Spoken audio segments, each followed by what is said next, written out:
IMF, World Bank, or other institutions, they make African countries jump through hoops.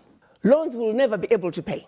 The US, when they borrow money, they're getting it in 1.5, 1.9 interest rate. Africans, when they get the same amount of money, they're paying 9, 10%. The people who don't need a break, they get a break. The ones who need a break, they don't get a break. The sheer survival of the World Bank, IMF, is based on the fact that African countries and many other developing countries do not succeed. Their success is based on our failure.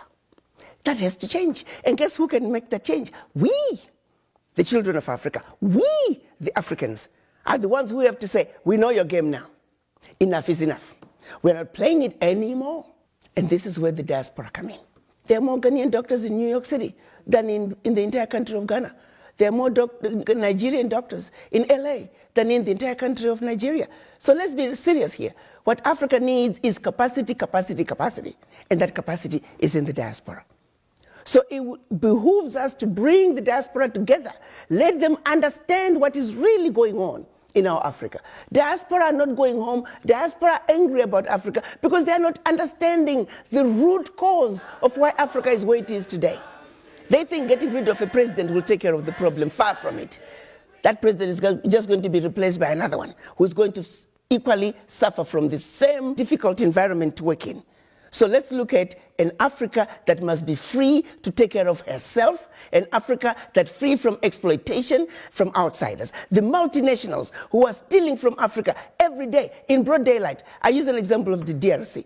If you ever fly very low over the DRC, you'll see tarmacs in the jungle.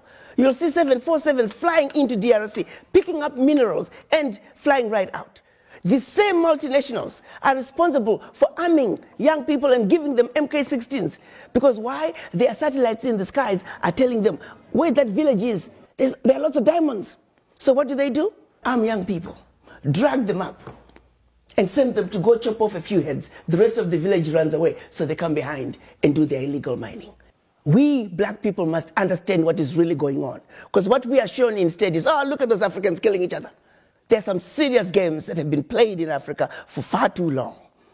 And once we understand that, we can strategize as to how we can begin to bring the difference and bring the change that Africa needs. And that change can only come if the African diaspora are united. And the Wakanda villages, as I call them, it is our organized way of saying, starting with one African diaspora center of excellence, it will be a new city, a developmental hub that we can then take from there.